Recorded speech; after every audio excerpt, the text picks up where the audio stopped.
Welcome to my YouTube channel.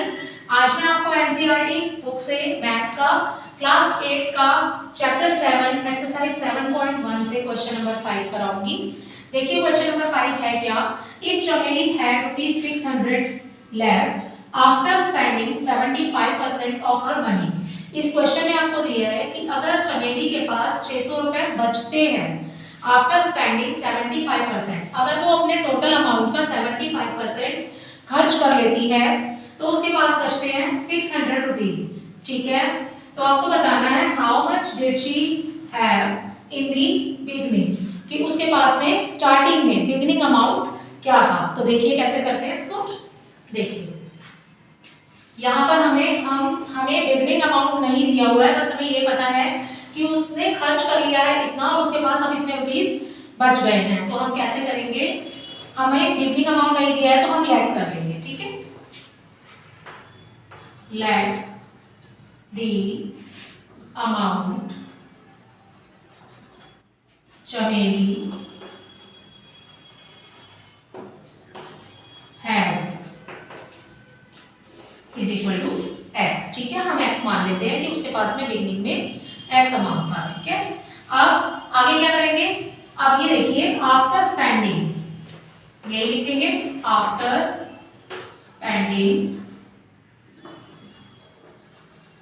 After spending she had, खर्च करने के बाद उसके पास कितने रुपीस बचे,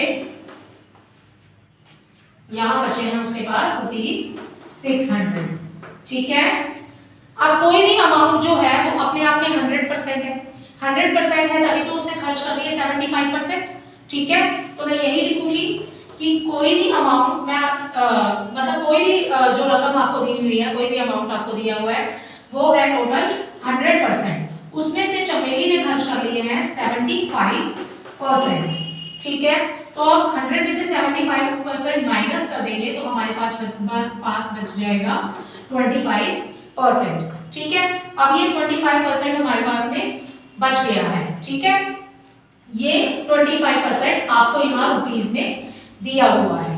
ठीक है, अब क्या करेंगे, अब हमें बिगनिंग अमाउंट निकालना है तो हम लिखेंगे, मैं क्वेश्चन में से ही लिखूंगी। ठीक है, amount she had in the beginning is equal to, देखिए amount she had in the beginning 25% उसके पास बच गया है। ये मैंने आपको पहले भी बताया कि 25% को आप कैसे लिखेंगे, 25/100। ठीक है, किसका 25% है, x का जो हमने माना है। ठीक है, और पैसे कितने बचे हैं उसके पास में 600 रुपीज। ठीक है, ₹600। ठीक है, तो हमें ये लिखना कैसे है, जो 25% है ये वाला 25, हमें इसको ऐसे लिखना है into x is equal to 600। ठीक है, अब क्या करेंगे, इसको यहीं छोड़ दीजिए, x को आगे ले लीजिए, x आगे आ गया।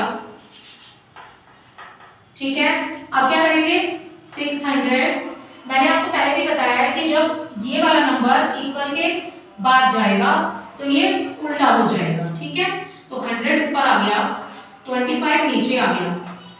ठीक है, समझ आया। अब क्या करेंगे, अगर ये दोनों, ये इनमें से कोई भी नंबर ऊपर नीचे वाले अगर एक ही टेबल में आ रहे हैं तो आप उसको कैंसिल कर सकते हैं। 25 और 100 एक ही टेबल में आ रहे हैं, 25 1 जा 25, 25 4 जा 100। ठीक है, अब इसकी मल्टीप्लाई इसके साथ कर लीजिए, 600 इंटू 4 जो हमारे पास ऊपर बच गया है। ठीक है, देखिए कैसे करेंगे, 0 के 0 2 0 हम यहाँ पुट करेंगे। ठीक है, 6 4 जा 24।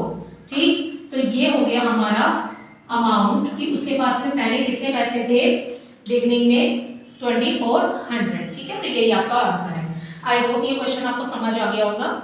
मैं एक बार ये क्वेश्चन आपको फिर से बता देती हूँ कि हमें यहाँ पर बिगनिंग अमाउंट बताना है और बिगनिंग अमाउंट हमें नहीं पता है। जब हमें कोई चीज नहीं पता होती है तो हम उसको लेट कर लेते हैं, हम उसको एक्स मान लेंगे। ठीक है, अब उसने खर्च कर लिए, चमेली ने अपने पैसे कितने 75% खर्च करे उसने, तो उसके पास बचे कितने 600 रुपीज। ठीक है, तो कोई भी अमाउंट जो है वो अपने आप में 100% है। ठीक है, इसलिए मैंने 100 लगाया यहाँ पे। 100 में से 75 जो उसने खर्च किए हैं वो मैं माइनस कर देती हूँ, तो यहाँ पर बच जाएगा 25%। ठीक है, अब अमाउंट हमें रीजनिंग अमाउंट निकालना है, तो मैंने ये लाइन लिख दी है।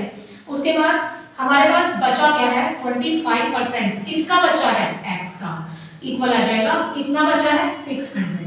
ठीक है, आप क्या करेंगे, इस x को आगे ले लीजिए, 600 भी आगे आ जाएगा, और उसके बाद में इक्वल के साइन के बाद जब ये नंबर जाएगा, ये मल्टीप्लाई में है, और ये जब इक्वल के साइन के बाद जाएगा तो ये उल्टा हो जाएगा। ठीक है, अब ये दोनों नंबर एक ही टेबल में आ रहे, आप इन्हें काट दीजिए, ये कैंसिल हो जाएंगे।